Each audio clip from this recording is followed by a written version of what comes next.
The views and opinions expressed in this broadcast do not necessarily reflect or represent the views and opinions of WBGR Network. If you're a product of the 60s, 70s, and 80s, or wish that you were, then you'll want to step inside Hip Gypsy Emporium for a trip back in time. We're a kindred spirits treasure trove located in the former Duffield School in Chambersburg. We offer home, garden, and vintage, clothing and jewelry, soaps and fragrances, teas and honeys, oils and crystals, products from local vendors and artisans, and Christmas items 365 days a year. Hip Gypsy Emporium, located at 2168 Mont Alto Road in Chambersburg.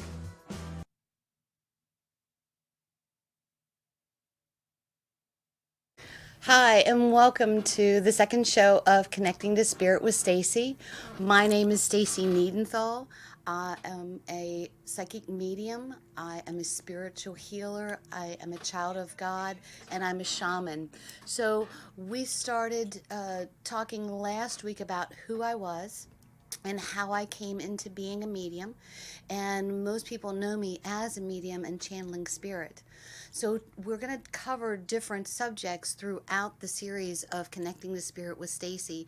And some subjects that we may talk about may be a little uncomfortable about discussing, but I think it's important to have an education on what the spirit realm is all about, what it's like to connect with your past loved ones.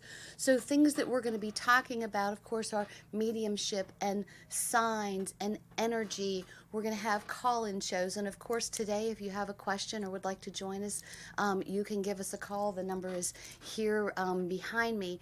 And we're also going to discuss death and dying. There are so many stigmas about what a medium does. There are many stigmas about what happens when you die. And of course, I'm not an expert of the transition from life into death, but I have personally experienced it. I've spoken to a lot of people who have been with people who have crossing over. And it's one of those things that I think needs to be talked about, because when we're in that emotional state, we don't necessarily know what to do. So what I've done today, I've brought with me Denise Alton, who a lot of people who follow me on Connecting to Spirit with Stacy know that Denise is kind of my road manager, my girl Friday, my person who keeps me grounded and off of the ceiling. And when my mom was getting ready to transition, Denise was just such a big help with me on things that I didn't necessarily think about. And I know she's helped several other people with their parents or with loved ones who have transitioned. So I thought that that was something that we would talk about. And again, like I said, neither one of us are experts in this transition period, but we have both experienced it. We've both helped other people walk through it. And I just thought it would be something that you don't necessarily want to talk about a lot, but needs to be talked about because you don't know what you're walking into. So, Denise, thank you for coming. You're very welcome. So, when my mom was getting ready to transition, we all go through those losses. We all have to face it at one time or another. You know, every day that we live is one day closer to the day that we're going to pass. And all of our experiences are different. Grief is so different in so many different ways. But those emotions and that not knowing of what's happening, to me, can be overwhelming, I guess is a good way to say it. And this is something that maybe will help to ease the unknown, for lack of a better word. So I know when my mom was getting ready to transition, you had told me different things to do. And some of them, I was like, oh my gosh, I would have never thought of doing something like that. And some of them I thought, oh my gosh, I can't do that. But I did, and it made a huge difference. So one of the things I remember you telling me was taking pictures. And I thought, you want me to take pictures of my mom while she's transitioning? So I just want you to kind of talk about what you've experienced and why you would tell someone to take pictures and the type of pictures and what that can mean. So can you tell us a little bit about that? Yeah, I mean, taking, I had a lot of advice for you, and I know I probably overwhelmed you, but when you are walking that road for the first time and you're in the midst of grief and disbelief that you're on this road with your loved one, you don't maybe think outside the box because you're so laser focused on what's going on. And yeah, I mean, I just found that like photos are a great way to capture what's going on, the love and the peacefulness, and often the beauty when someone is leaving this world. And it's sort of like I remember once when I was well, not once, when I was getting ready to give birth, someone said to me like, video, take pictures, even if it's just for you, at least you have them. And so I sort of took that same philosophy when my own mother was passing away and going through the whole hospice stage, that not like smile grandma, it's your last breath kind of photo, but like sweet photos of holding hands and when someone's kissing their forehead, or when the grandchildren are laying on their grandmother's chest for the last time, saying their goodbyes, or a bunch of friends come and wrap their arms around someone and sit around their bed and pray with them or sing with them and laugh with them, taking a photo of that. It's just it was something that I wanted you to be able to try to capture with your mom.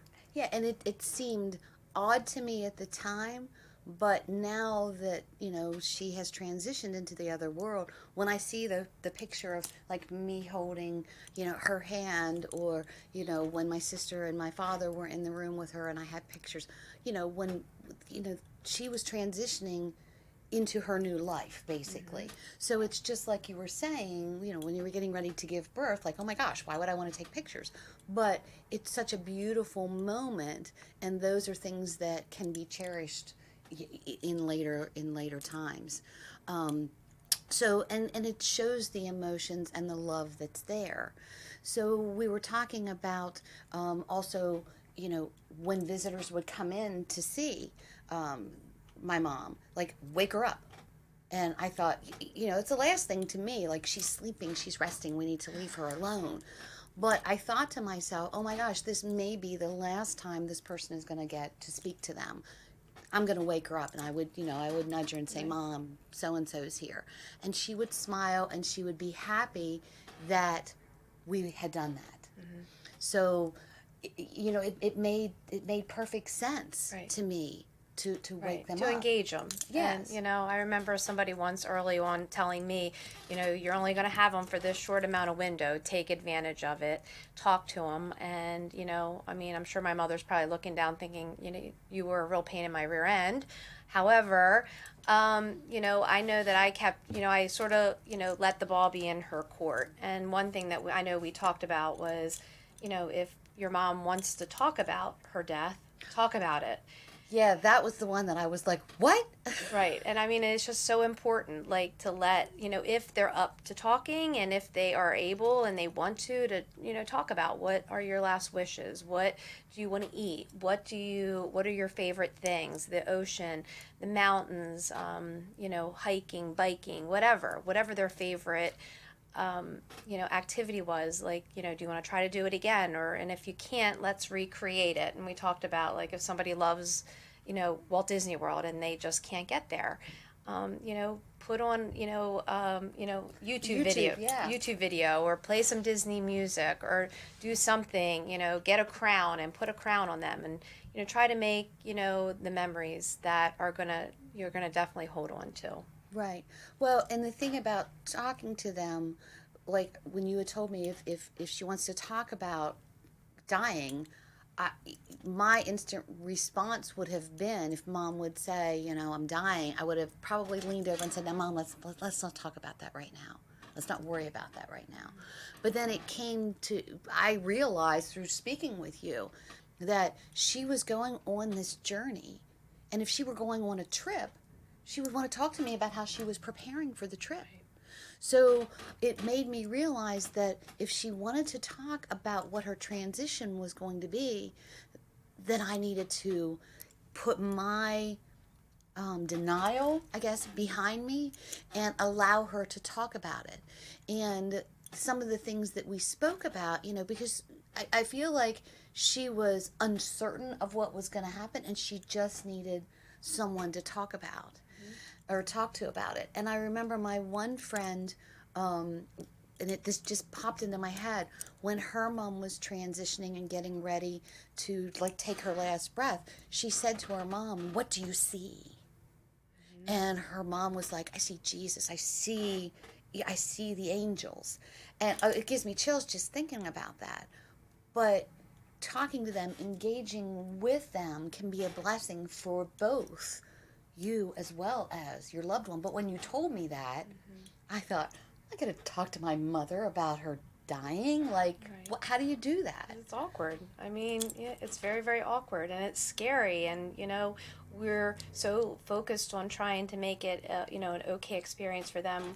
We often forget about ourselves. But then when it's over, you're like, God, I wish I would have asked that, or I wish like I said, I talked and to my mother up until probably about 12 hours before she took her last breath. And she had a stack of photos that I had no clue who these people were. And I remember telling her, you can't leave, and you're not dying until we go through this stack. And I would literally wake her up and be like, who's this? And then she would like tell me a story about who it was or what it was about, or, and it would get her engaging and talking about memories. And that whole time, for me, that week spending with her, I took notes of when I had a little journal, and I started taking notes of when visitors would come in, and they would have funny stories, and they would laugh and cry, and I would write down notes, and those notes later helped me, write her eulogy. Because I wanted to engage like her loved ones in that. Exactly. And there's so many things that while that's happening becomes such a blur afterwards. Yes. And you try and think, oh my gosh, who told me that story and how did that story go? Or I wonder who this person is. I should have asked, I should have written it on the back. And having that journal is just, to me, would be such a blessing. Even having a tape recorder and recording those conversations. I had, for the longest time, a voicemail on my phone from my mom when she was leaving one of her chemo appointments, saying, "I'm okay, I'm headed home, I love you." Unfortunately, when I switched my phones, lost the voicemail. So my suggestion for that is record the voicemails on another device or another two devices. Right. Or back it up to the cloud. Exactly. Right. They didn't have that back in my, I lost my mom's last recording too, and it was heartbreaking. I almost was arrested in the Verizon shop because I went crazy on the guy who deleted it. Yeah. Yeah, but I mean, these are things that you don't think about while you're going through this. So that's, I know it sounds kind of odd, 10 helpful hints of what to do when your loved one is transitioning. But to me, when I was talking to Denise, when I was in that situation, the things that she was telling me, I'm like, oh my God, I can't believe she's saying these things to me. Like, I'm losing my mom. But when I'm sitting in the hospital room with her, I was like, oh my gosh, I need to take a picture of me holding Mom's hand. I need to ask her about it. It made a difference. And otherwise, I would have never thought about those things, I'm glad I could help you. You helped me more than what you realize in a lot of different ways. We talked about recalling memories and pictures, asking them questions. Mom, what, and of course it could be Dad as well. I'm just using Mom because it was both of ours.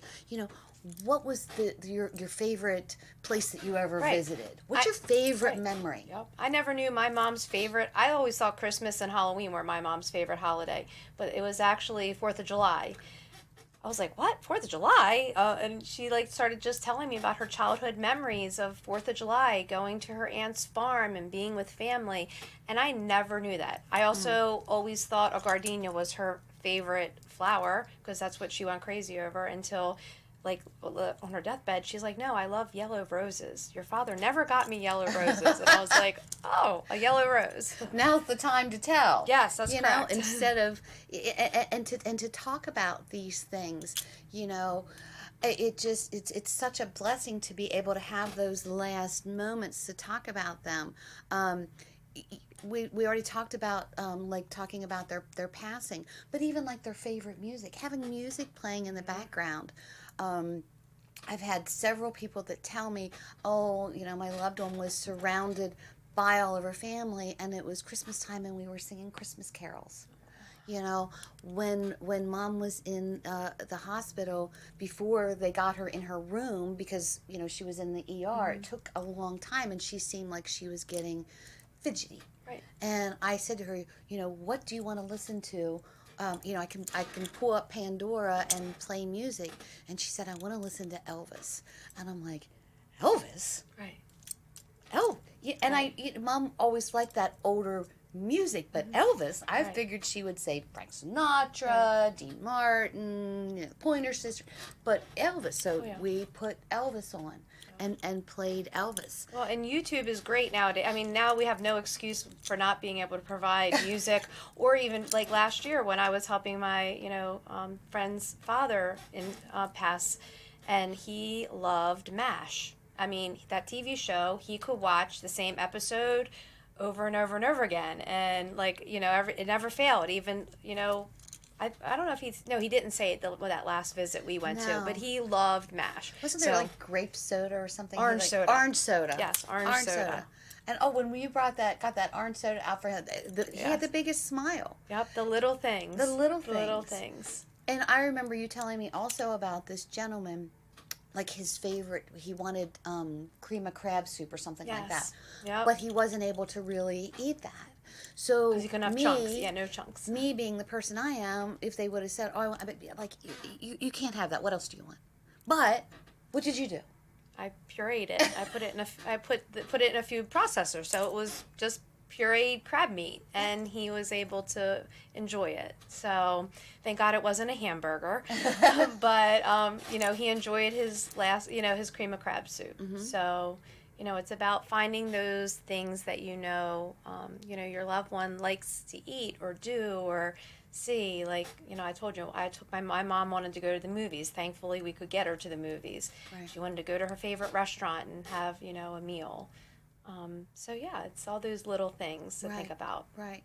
And even if you are not fortunate enough to have your loved one coherent, still talking to them and recalling memories or touching their hand, brushing their hair, whatever.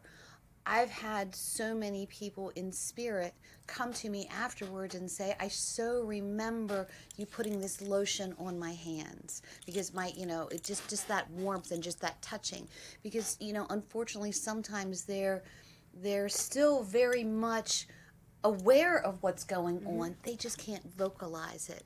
I've had spirit come through and say, we didn't really need to say anything. We talked with our eyes. So getting close to them and locking eyes. And what I had to remember it wasn't about me. Yes. It wasn't about what I thought was the right thing. It was about what she wanted. So that's what we kind of want to talk about with this transitioning period. It can be, it's the unknown. It's something none of us have ever done. I mean, there are near-death experiences, granted, but it's something none of us have done, and we don't know what we're walking into. And even I've had several people talk to me about how irritated like their loved one got before they passed. And they'll say to me, I swear I was only gone for like 2 minutes and they passed while I was gone. They were alone. Well, I'm here to tell you they weren't alone. Angels were around them, spirit was around them, God was around them, their loved ones in spirit were around them.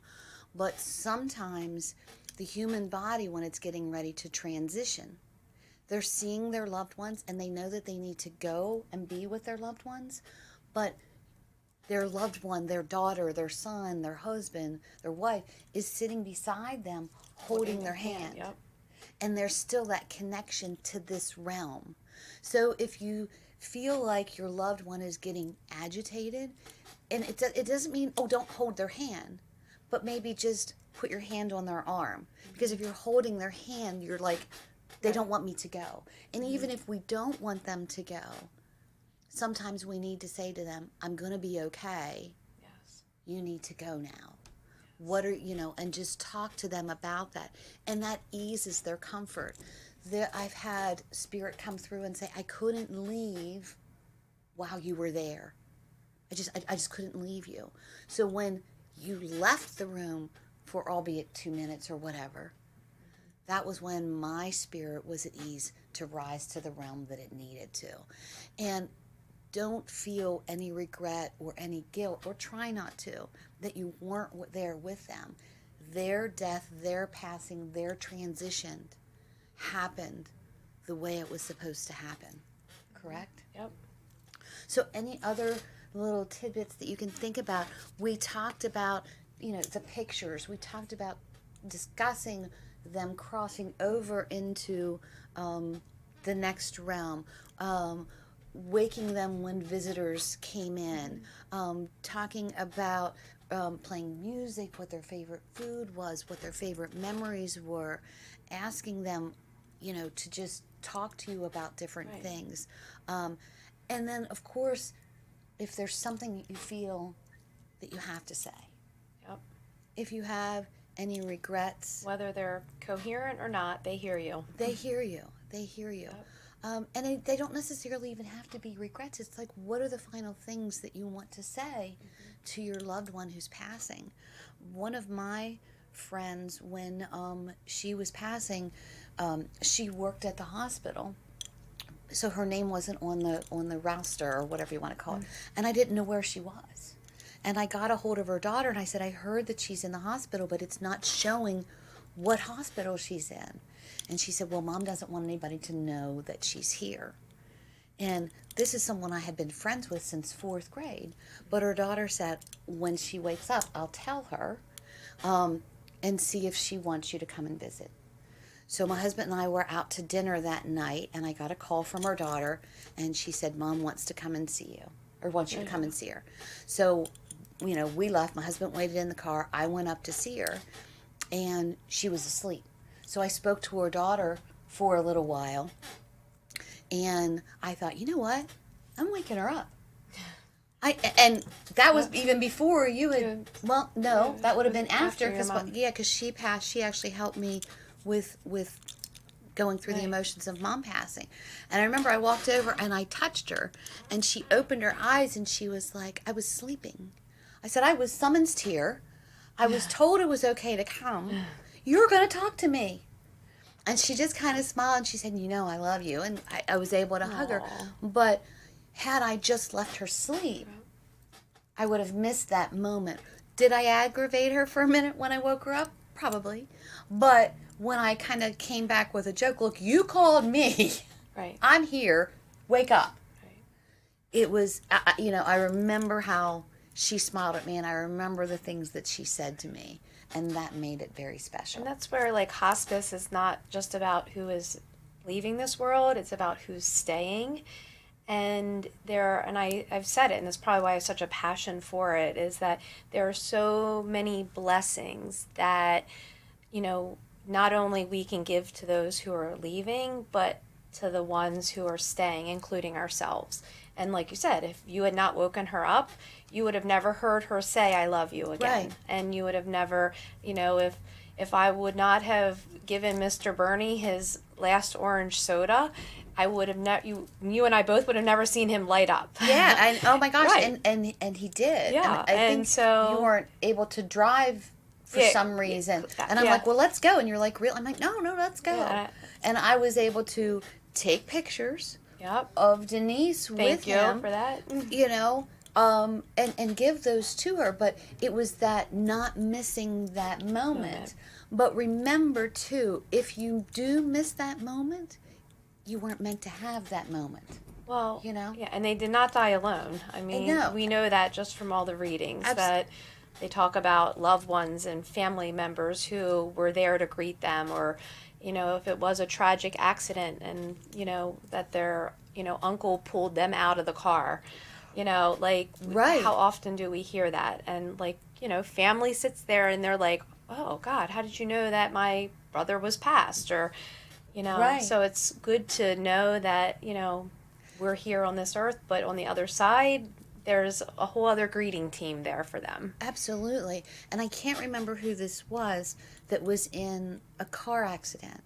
And and I believe it was a young man came through, Mom was kind of course, devastated. She lost her son. But I remember him coming through and saying, my grandfather was there, and kind of like pulled my spirit out before the accident even happened. So I didn't know that her dad or her husband's father had passed, but he was validating, I wasn't alone. Grandpa was there, and I witnessed basically the accident, or was able to be there outside of my body. Mm-hmm. So, interesting things that we never really think about until we're at that moment, or it's after that moment. Correct. After your loved one passes and you think, oh, I should have taken a picture. Oh, I should have asked this. I don't remember this.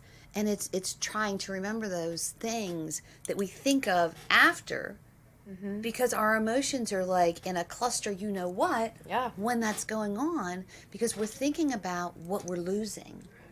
But instead of thinking about what we're losing, we have to try to remember what we have, what we had, and who this person was. And how better way to do it than having these conversations with them afterwards. Well, and it's like what we spoke about driving down here, that after my mother passed and, she took her last breath, we all said our goodbyes and everything was rush, rush, rush. And then I remember the funeral director came and, took her out. And I remember thinking to myself, gosh, I wish I would have had like some quiet time between her and I, like right after she passed. And I was always disappointed with that. And then several years later, I was helping my girlfriend with her mom as she was passing. And after she had passed, before we called, hospice to tell them, I remember saying to her, do you want to have some quiet time with your mom, just you and her, lay in bed with her, lay next to her. And again, some people may not be comfortable with it, but I sort of knew my girlfriend and I knew she was a lot like me. And I thought, she's going to want that. And so she's like, yeah. And so she curled up next to her warm mom and laid there with her. And I shut the door and, let her have her little quietness. Right. And later on, she thanked me so much. She's like, I would have never in a million years thought to like have that quiet time with her. Right. So. Well, and even if, you said you knew your girlfriend and she would want that, but even if you didn't really know the person, and you know me very well, and when you said to me about, well, if your mom wants to talk about her journey into the next life, like you need to talk to her about her death, don't push it away. I was like, what? But when that actually happened, I had your voice inside of my head going, it's not about you, it's about her. Let her talk about this. And it's the same thing where your girlfriend probably, at first she probably thought, what? But when it processed a few seconds, yeah, I think I'd like to do that. And it's just the things that, like I said, like when you're going through it, you don't necessarily think about. Because we have this vision of what it should look like, and we have this vision of how it should be or how you should act, instead of like taking a step back and breathing and thinking, okay, this is my time with my mother or my loved one. And I told my mother, the whole week that she was, transitioning. I remember she kept saying, calling me Julie, the cruise director. Well, what are we doing today, Julie, the cruise? And I'm like, no, you tell me, you're the cruise director. What do you want to do today? Right. And so, and that was a little bit of a role reversal, because clearly I was the boss when, she wasn't dying. So it's about like giving them the opportunity to, speak their mind and say the words that they need to say and do the things, and who do you want to see, who do you not want to see. Okay, all right.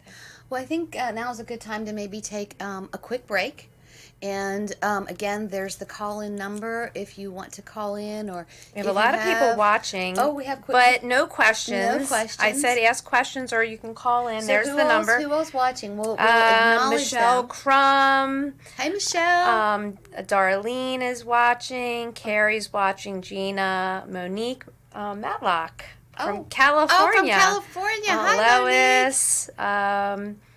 Who else? Michael, Meredith, Lori. your sister was My one. sister, hey, Lori. Buzz, Mary, Jeff, Matt McGuire, one of my old boss, Glenn. Michelle says, I regret not taking a picture of me holding Elsie's hand. I saw Denise do that with Miss Barb. So sweet. Oh, Michelle, I wish you would have done it too. And that's the thing, is that people, you don't think about it. Like, and it's not that it's weird. It's not, it's your personal photo, and no one needs to ever see it. I just had a friend whose father was having open heart surgery, and I remember saying to him, or her, take some pictures of him. And she's like, that's weird. And I was like, no, it's not. They're just for you. And I'm glad that I did take pictures of my father after he had open heart surgery, because I got in the back on the camera, or on the screen, I got his heartbeat. And I later had that turned into a tattoo. One and done with that. One and done with that. But it's definitely, photos are good. Okay. All right. Well, great. Well, we're going to take a quick break. If you have any questions or any comments that you want to put up on the live feed that we have there, comment. I would love to know where you're watching from, so comment there. Again, this is our second show. Thank you so much, and we'll be back in a few minutes. If you're a product of the 60s, 70s, and 80s, or wish that you were, then you'll want to step inside Hip Gypsy Emporium for a trip back in time. We're a kindred spirits treasure trove located in the former Duffield School in Chambersburg. We offer home, garden, and vintage clothing and jewelry, soaps and fragrances, teas and honeys, oils and crystals, products from local vendors and artisans, and Christmas items 365 days a year. Hip Gypsy Emporium, located at 2168 Mont Alto Road in Chambersburg. Hello and welcome back to Connecting to Spirit with Stacy. Yes. Is it? Yes. It is when green? the little light turns red, we're okay, good. Okay. Just remember, we're live, guys. So thank you for coming back to Connecting to Spirit with Stacy. Today I have Denise Alton on with me. A lot of you all who follow me on Connecting to Spirit on my Facebook or have had readings with me know that Denise is my handler. She takes care of putting me where I need to be with my appointments and make sure that my energy is reserved or protected when I'm in groups. And she was such a big help when my mother was transitioning from this life into the next. So we wanted to just talk a little bit about that transition period, that death and dying period. So that's some of the things that we've been talking about, taking pictures with your loved ones before they pass, like pictures of your hands, holding them, asking them questions, telling them things that you have always wanted to say to them, playing music, asking for their favorite food, and getting out of your comfort zone and allowing their journey to include you. Mm-hmm. But also, if for some reason your loved one isn't coherent and isn't able to hear you or not hear you, respond to you, mm-hmm. they still hear you. So still do those things.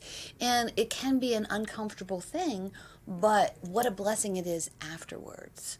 So did you have any other things that you wanted to talk about? Because I also wanted to go into talking about like the celebrations of life. Yeah.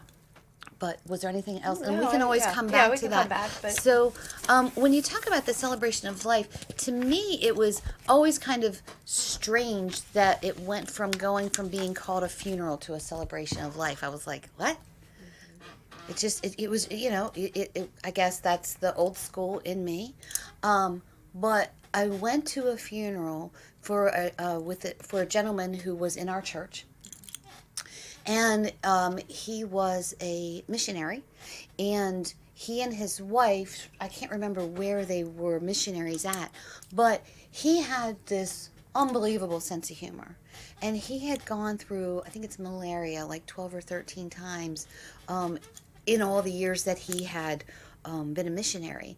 And then he did pass. And it was the first funeral I had ever been at where there was laughter. I mean, the stories that they were telling about Paul were just unbelievable.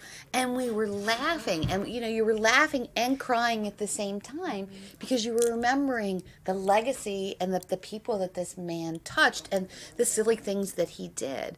And I remember one of the women getting up and talking, because you want to say something, about your loved one.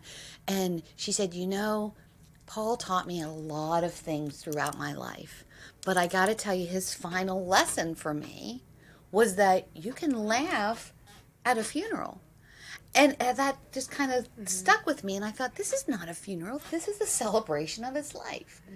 And you can tell a difference where everybody is mourning and crying, and there's no happy life. There's no laughter. And there's no sharing. There's something to me that's missing there. Now that I've been in two types of a funeral and a celebration of life. So even if you're uncomfortable going, go. Yes. When my father-in-law passed away, there were so many people from my church who did not attend. And that bothered me. And several of them said to me, well, I didn't know him. And I thought, but you knew me. But then years later, when your mom passed, and you had said to me, are you coming to Mom's funeral? I thought, I didn't know your mother. But then later it dawned on me, but I knew you, and it would have given me a chance to know you better, having heard the stories. But, you had told me what a blessing it is to go to different celebrations of life, that you pick up different things and learn things from those. So I have a philosophy: if I am able and I am available and I never miss a funeral, and it doesn't matter how well even if I didn't know the person who passed away, if I know the person who's grieving, I go, and it's been amazing how much I've learned about either somebody who has passed or even my friend who I go to the funeral, and it's like, oh, I never knew this. You get a totally different perspective, and it's even with my mom's eulogy, I spent weeks writing it, and I made it funny, and everyone who was there knew that me and my mother argued like cats and dogs for a majority of our lives. So of course I had to state that in the church. And I made it real, and people laughed and people cried, and it was definitely I considered what I did for her a celebration of life too, because that was something I even said in the eulogy. I said, my hope for my children is that they will hear stories and get a glimpse of who my mother was, not just as a grandma, but as a nurse and as a friend and as a mentor and as a confidant, to hear good stories about her. So that was my goal. Right. And it puts it in a different light. Never miss a funeral if you have the opportunity. Even if you sit in the back of the church or the back of the room, it will mean so much to so many people. So many people. It's such a blur, but I had a friend of mine who had not seen in years, and she came to the funeral. She came to the celebration of life. And I remember I was so surprised that she was there, and she looked at me and she goes, and she always called my mom Mrs. Hall. No matter how many times my mom would say, call me Darlene or call me Mom. And she was like, Mrs. Hall was just always so nice to me and welcomed me. I felt like I needed to be here for her. And, that really touched my heart. But in saying that, there's that flip side too, where people don't know what to say at a viewing, at a celebration of life. Everybody is all lined up, and they're walking and they're waiting to see you, and they're seeing these pictures and they're talking to everybody. And then when they get to you, it's awkward. If I would have had a penny for every time someone said to me, your mother's in a better place, I would be rich. Yep. And of course, there's the stages of grief. I'm thinking, in better places with me. Right. So, like, shut up. Right. But know that their intentions are good when they come. Yes. It's just they don't know what. And especially if say. they have never suffered a loss on their, or been grieving or, anything like that. Like, people don't know what to say. And, especially when it comes to, I just know from the people that I know who have lost children. And, they talk about how friends disappear and how friends don't message them anymore. And it's like, because they don't know what to say. And, I don't think it's anything, that is reflection of somebody's heart, that someone knows how to deal with the grieving. Look what time it is. I saw that. That's why I looked over and smiled. It's 11:11, and it's we're 11:11. talking about that. Yeah. But yeah, so it's definitely, an opportunity, I think, for, to teach people and, maybe to lead by example if you are, grieving, as far as like, okay, this is, appropriate to say, or, Right. this really helps. But like we were talking in the car, the one thing I know is, instead of saying, what can I do for you? What can I do for you? Just do it. Just do it.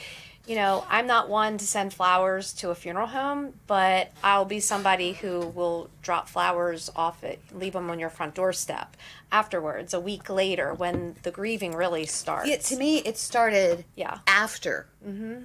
Because you're so busy doing everything. You go to the funeral home. You have to get the cards, the memory cards done up. You have to get the the flowers arranged. If you're having a dinner or something afterwards, and it's like planning a mini wedding very quickly. It's planning their next journey. Yeah. And you want it to be perfect, but there's so much that happened. I mean, the person passes, the coroner comes, they take them, the next day, bam, you're at the funeral home. It's like, wait a minute, I didn't even breathe. Mm-hmm. And I'm at the funeral home already. Mm-hmm. And it all feels like it's just coming at you. But when all of that is said and done, to me, that's when that grieving, that's when it really starts to happen, because there's nothing more to do. Correct. Your job is done. Your job is done. Your job is done. So now I have to sit with my thoughts and figure out, what the heck am I going to do here? And to me, that's when it all started.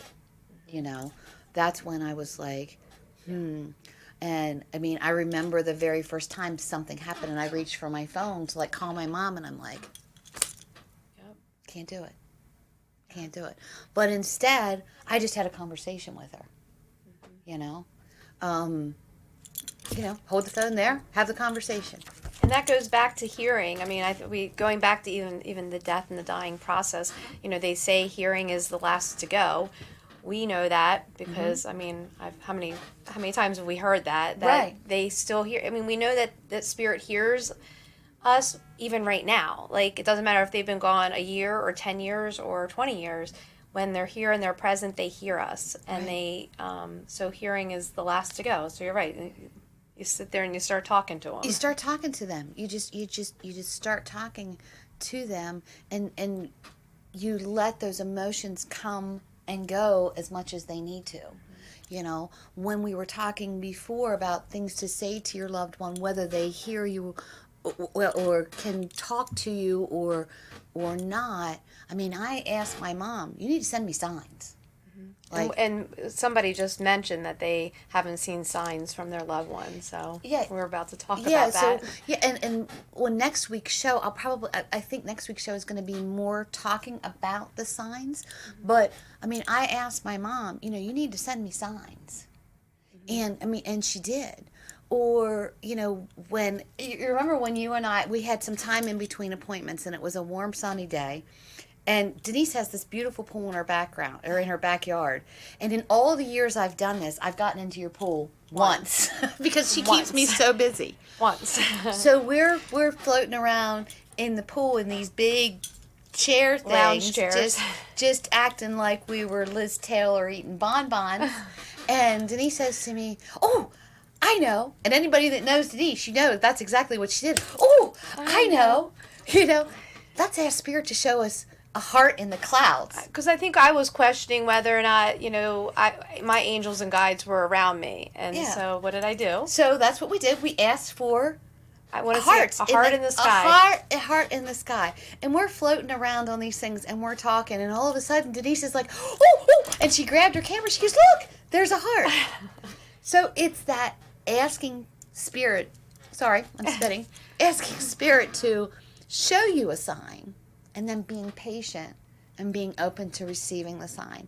They will show you signs. But if you are busy doing 100,000 different things, you're going to either miss them, or you're going to see it and then think, I just really wanted to see it so much, it was just a feather.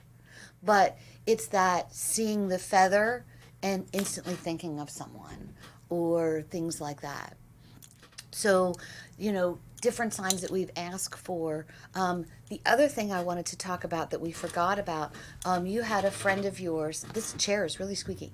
You had a friend of yours who was transitioning, and I believe you told me her sisters did a video. Oh, that's right. We didn't talk about photographs and videos, yes. Yes.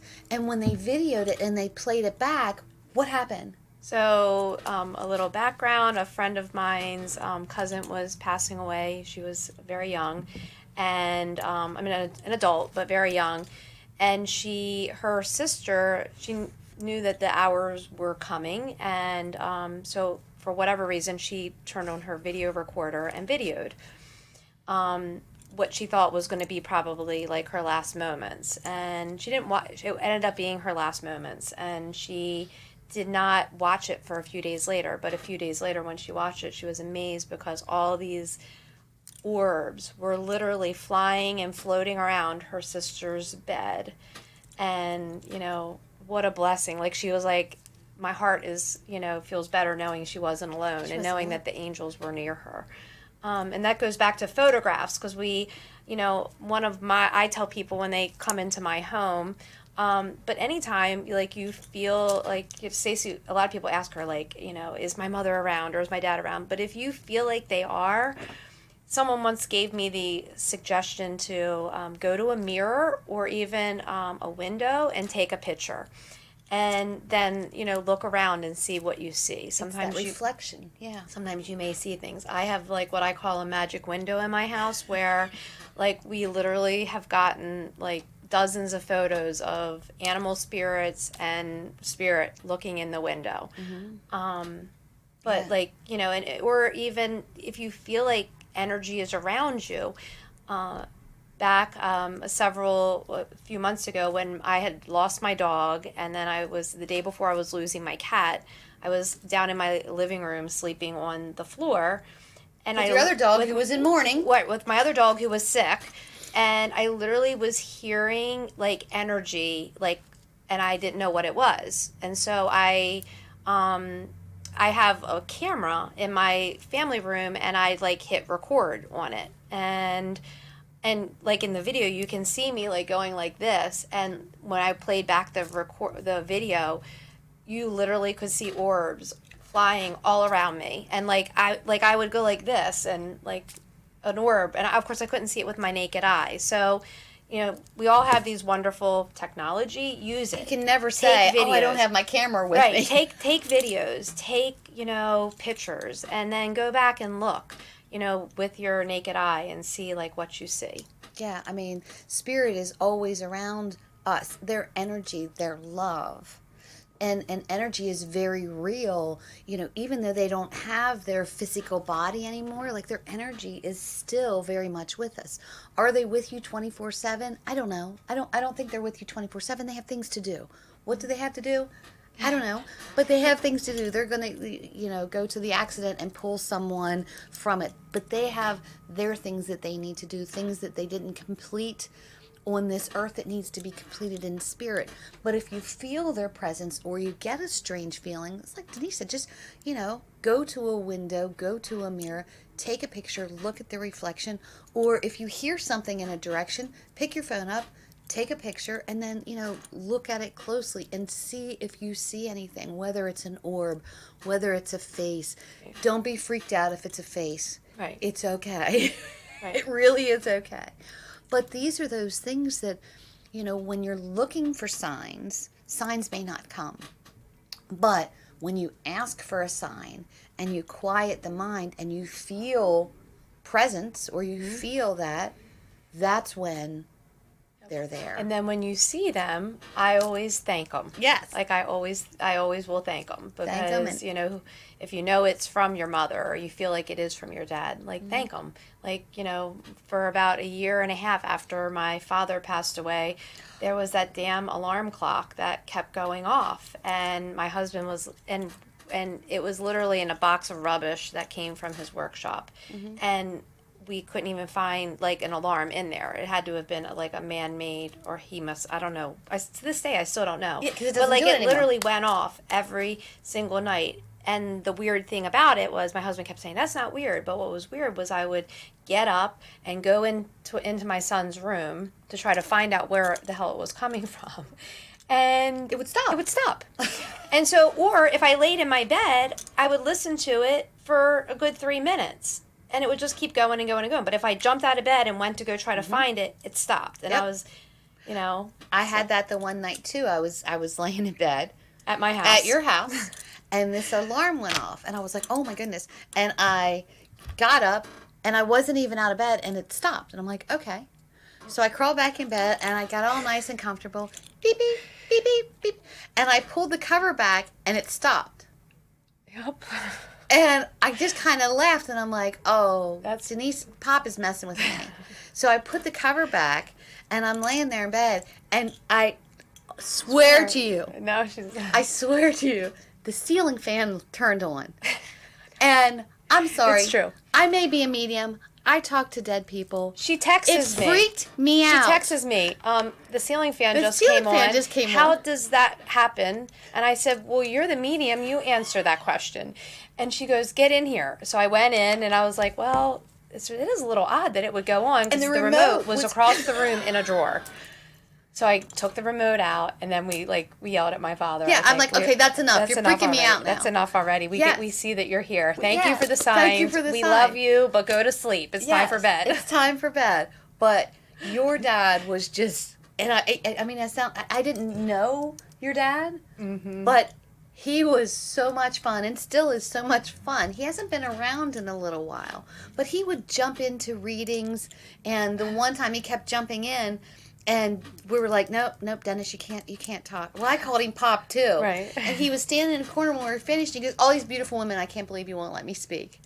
And I think most of the women that were there knew him. Yes, and we all like And they laughed started and they were like, rolling. oh my gosh, that sounds like something that he would say. Yes. So to me, I mean, this is proof that spirit is around you at all times. And you just have to quiet the mind and realize that they're there with you. So we just have a few more minutes that's left. Did anybody have any comments that we need to talk about? Jeff says he finally found it. I don't know what that means. Jeff- I guess he couldn't find the He link. couldn't find the link. Hey, baby, that's my husband. we're- Everybody say hi to Jeff. We're trying to find it. No, Okay. no one's called in that's- though. We that's really fine. wanted to answer the phone It's, you today. know what? It's the second show. We're gonna, share the link, invite people to like this. Of course, we need to have viewership. I want it to really be an education about the things that a lot of people don't want to talk about. That for some reason it's taboo or it's that unknown. But you can Well, join. and any kind of topics that you want to wanna hear her talk about, Yes, or spirit-wise. yes, Spirit-wise. Yeah, spirit-wise. Past life regressions, energy healing, things like that. And I'll have different guests on from time to time. But I do have a Facebook group as well as a page, Connecting to Spirit with Stacy. And I come into the Bel Air, Maryland area once a month. I'm located at Hip Gypsy Emporium in Chambersburg. I do group readings there as well as private readings. So if you're interested, message me, message Denise. My phone number, I'm not sure, it's not up there, but you can get in touch with me on Facebook, email. It's such a privilege for me to help people heal through connecting with their loved ones and having that validation that they're truly not gone, and I've come to the conclusion, or like my little catchphrase is, your loved one's not gone, they're a whisper away. All you gotta do is whisper to them. Just talk to them, and they'll be there. So, was there anything that you wanted to add? I thank you so much for being here with me and driving me through that traffic. Oh my goodness! Yes, I drove her, and Yeah. it was great. Okay. And I mean, if I hope that today, even if you are not experiencing a loss, which I hope you're not, if you know someone who is, and you can maybe pass along a little advice to them, a little love to them, especially, if it's their first time walking through, either the hospice or the death and dying journey. It's definitely a hard one, and any of us who have walked it, like I will never forget when my mom was dying, my friend came to say goodbye to my mother, and she had this weird look on her face, and I didn't quite understand it until a few weeks later. I said to her, I said, when you came, I'm like, you were very melancholy, or whatever the word is. I said, you had this weird look. And she goes, well, because I know the journey, and I know the walk that you were about to, experience. And I know, she had lost her mom 2 years prior.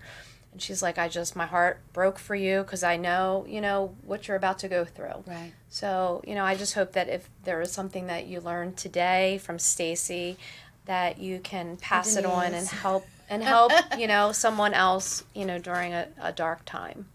Okay.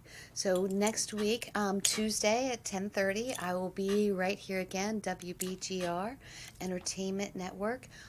Would love to take calls next week. We will be talking about, I'm really thinking I'm going to talk about signs. I think that's a good segue from talking about this subject, is the signs that are around you. So if there is anything, any questions that you have, send me a message, comment below that, I can put into the segment that you might want to talk about. Or if you've had an amazing sign from your loved one, let me know. Let us know. We love to hear about them. And other people, you learn from what others have, because nobody's experience is the same. So in saying that, I will see you here next week at 10:30. Be here. Come and see me. We'll talk about signs.